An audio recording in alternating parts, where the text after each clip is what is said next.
कसाम का गाजा में counter attack. अल कसाम ने आईडीएफ को बनाया है निशाना और हमले में आईडीएफ की गाड़ियां भी नष्ट हो गई हैं। देखिए वीडियो आपको दिखा रहे हैं, जोरदार हमला था, कई गाड़ियों को नुकसान पहुंचा है, आईडीएफ की गाड़ियों को नुकसान पहुंचा। अल कसाम ने जोरदार हमला बोला है आईडीएफ के ऊपर।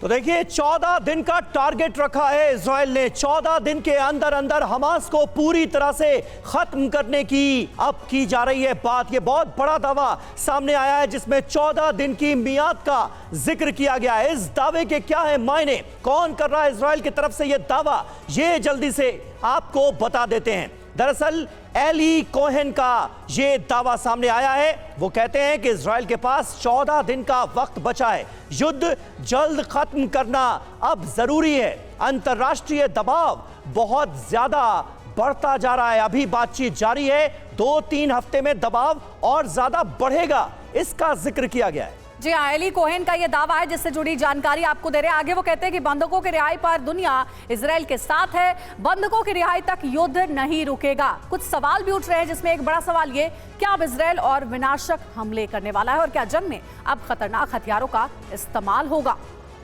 जी हाँ, तो इन तमाम अहम सवालों पर भी बात करनी होगी कि क्या यह जंग और ज्यादा भयावह रूप आने वाले वक्त में लेती हुई नजर आएगी और इन 14 दिनों की मियाद का आखिर क्या मतलब है। गाजा जंग और विध्वंसक होने की आशंका है। इजराइल के विदेश मंत्री एली कोहेन का ये बड़ा दावा, इजराइल के पास सिर्फ 14 दिन का वक्त, 14 दिन में जंग खत्म करना जरूरी है। जंग रोकने के लिए हम पर अंतर्राष्ट्रीय दबाव बढ़ता जा रहा है, यह बात भी मानी गई है इजराइल के विदेश मंत्री की तरफ से। इस बयान के क्या मायने समझते हैं। हमारे साथ 2 खास मेहमान इस वक्त मौजूद हैं, उनसे आपका तारुफ करा दें। एयर कमोडोर अशविंदर सिंह बहल हमारे साथ मौजूद हैं और राजपुरोहित साहब भी हमारे साथ जुड़ रहे हैं बतौर डिफेंस एक्सपर्ट। राजपुरोहित साहब, क्या लगता है और 14 दिन की मियाद का क्या मतलब है ऐसे युद्ध के बीच? जी, ये बहुत अहम है कि युद्ध को निर्णायक मोड़ पर लेकर आया जाए, लेकिन वो युद्ध जो कि पिछले 35 दिन से चल रहा है, 36वां दिन आ गया है। हम पहले भी कह रहे थे कि 800 मीटर पर टारगेट है, 7 दिन में युद्ध खत्म हो जाएगा और जल्दी हो जाएगा और विध्वंसक हो जाएगा। हमें ये देखने की ज़रूरत है कि हम ये युद्ध उस दुश्मन के साथ लड़ रहे हैं जो कि मौजूद नहीं है, दिखाई नहीं देता। हर बिल्डिंग के अंदर, स्कूल के अंदर, हॉस्पिटल के नीचे टनल्स हैं, हेडक्वार्टर्स हैं, चारों तरफ हमास के टेररिस्ट हैं लेकिन नजर नहीं आ रहे हैं। ऐसी हालात में जब भी एक टारगेट तय करते हैं, वहां पर हमला करते हैं, उसको कब्जे में करते हैं, तब तक हमें एक नया टारगेट नजर आता है। तो इस तरह इजराइल के ऊपर हम प्रेशर बना हुआ है, बिल्कुल जल्दी से जल्दी खत्म करें। दूसरी तरफ हमास बंधकों को राजी करने के लिए तैयार नहीं है। आपने अभी न्यूज़ दिखाई कि हाँ, अभी अभी वो राजी हो गए लेकिन उनका कमांडर छोड़ा जाए। बिल्कुल, वेस्ट बैंक का बड़ा कमांडर छोड़ा जाए, ये शर्त रखी गई है। जी, जब ये शर्त रखी गई है तो वो अपनी पहली शर्त पे ही पीछे चले गए कि पहले उन्होंने बंधकों को छोड़ना है। जी, और उस सब को छोड़ करके ये चाहते हैं कि युद्ध को बढ़ाया जाए। बिल्कुल सर, और इससे पहले भी एक बड़ी शर्त इजराइल के सामने रखी गई थी कि हम बंधकों को तभी छोड़ेंगे जब फिलिस्तीन के कैदी जो कि इजराइल की जेल में बंद है उन्हें छोड़ा जाएगा। ये सबसे प्रमुख शर्त थी हमास की, जो कि अभी तक इजराइल की ओर से मानी नहीं गई है। इस बीच एक और ब्रेकिंग न्यूज है, तुलकर्म कैंप में हिंसक झड़प, इजरायली सेना और हमास लड़ाकों में फायरिंग हुई है। तो देखिए, तुलकर्म कैंप में हिंसक झड़प की खबर है। यहाँ बताया जा रहा है कि इजराइल के सैनिकों और हमास लड़ाकों के बीच गन फाइट हुई है।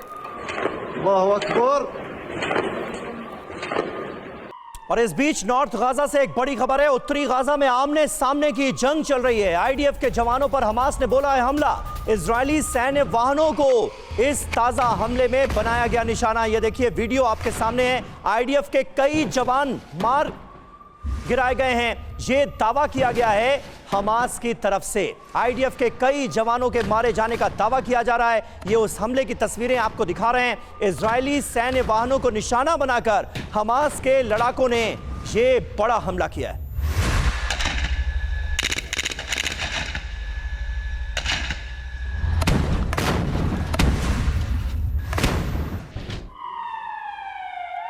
और अगली बड़ी खबर, गाजा जंग पर इजराइल से हुआ है बड़ा खुलासा। गाजा जंग जल्द खत्म करने की तैयारी हो रही है। इजरायली मीडिया के हवाले से यह खबर है। सरकार ने खराब मौसम का हवाला दिया, जबकि अंतर्राष्ट्रीय दबाव असली वजह है।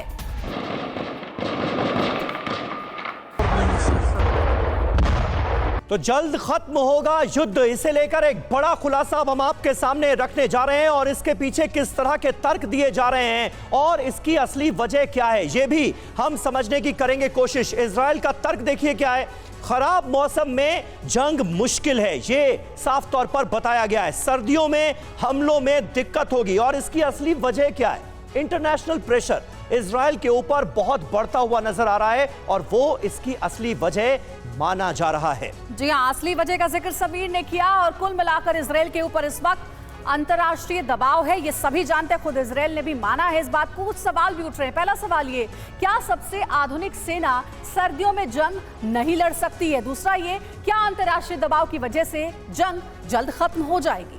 जी हाँ, ये तमाम अहम सवाल हैं। कई मोर्चे खुलने से इजराइल फंस चुका है। एक जरूरी बात यहां पर यह भी नजर आती है, आप देखिए किस तरह से यमन की जमीन का इस्तेमाल किया जा रहा है। हूती वहां पर मौजूद हैं। लेबनान में हिजबुल्लाह एक बड़ी मुसीबत बना हुआ है। लेबनान यमन से लगातार हमले हो रहे हैं और ये अपने आप में बहुत बड़ी मुसीबत है इजराइल के लिए। अंजलि जी हाँ, तो ये जरूरी बातें हैं और कुछ अहम सवाल भी हैं कि जंग कब खत्म होगी। हमारे साथ डिफेंस एक्सपर्ट बहल साहब भी है, उनका रुख करना चाहूंगी। बहल साहब, क्या लग रहा है आपको, आईडीएफ जिस तरीके से ऑपरेशन अपना चला रही है हमास के खिलाफ, ऊपर से इंटरनेशनल प्रेशर है इजराइल के ऊपर, खुद इजराइल के रक्षा मंत्री कहते हैं कि हमारे पास 14 दिन का समय बचा है, ये सब कुछ क्या इशारा करता है? क्या जंग अब जल्द खत्म हो जाएगी? बहुत ही अच्छा प्रश्न पूछा अंजलि जी आपने। सबसे पहले मैं ये कहना चाहूंगा, आपकी बात बिल्कुल सही है कि इंटरनेशनल प्रेशर ही मेन रीजन है। और ये जो विंटर की बात करते हैं, ये यूक्रेन नहीं है जहां पे आइस या बहुत ज्यादा स्लशी ग्राउंड बन जाएगा जिससे युद्ध नहीं कर पाएंगे, ऐसा वहां पे नहीं है, या बहुत लो टेम्परेचर्स आएंगे, ये वो जगहें नहीं है। लेकिन यहाँ पे मेन रीजन है कि इंटरनेशनल प्रेशर बहुत बढ़ गया है। चाहे आप अमेरिका के अंदर देखिए, फ्रांस, यूके या कनाडा या दूसरे देशों में देखिए। और दूसरी बात है, अगर आपको याद होगा कि गोल्डा मेयर जब 1973 में वो घुस गए थे 3 देशों से अंदर इजराइल के अंदर, तो इजराइल का वॉर जीतने के बाद भी गोल्डा मेयर इलेक्शन नहीं जीती थी। अब नेतन्याहू को भी यही चिंता है कि आगे आने वाले समय में क्या वो इलेक्शन जीतेंगे। उनको ये नहीं चाहते कि ये जो वॉर है बढ़े और उसको रोकने के लिए बहुत जरूरी है कि इसे जल्दी खत्म किया जाए। और सबसे बड़ी चीज जो इंपॉर्टेंट है वो ये चाहेगा कि उनके जो बंधक हैं हमास के पास, वो बंधक वापस आ जाए मिनिमम कॉस्ट पे। यहीं पे आके बात रुक जाती है कि कॉस्ट क्या है। क्या सारे हमास के फाइटर्स को छोड़ा जाएगा? क्या उनके सारे लीडर्स को छोड़ा जाएगा? कितनों को छोड़ा जाएगा? तब जाके ये लड़ाई रुकेगी। ये कहना कि एंड स्टेट क्या होगा, क्योंकि अगर एंड स्टेट उन्होंने पूरा नहीं किया, सबसे महत्वपूर्ण बात यहां पे आती है एंड स्टेट। और वो एंड स्टेट क्या? हमास को वो खत्म कर सकते हैं? नहीं कर सकते। हमास एक सोच है, सोच को खत्म नहीं कर सकते। और बिल्कुल आप हमास के जिक्र कर रहे हैं, एग्जैक्टली यही बयान ईरान की तरफ से भी सामने आया है कि हमास को कभी खत्म किया ही नहीं जा सकता क्योंकि वो एक विचार है।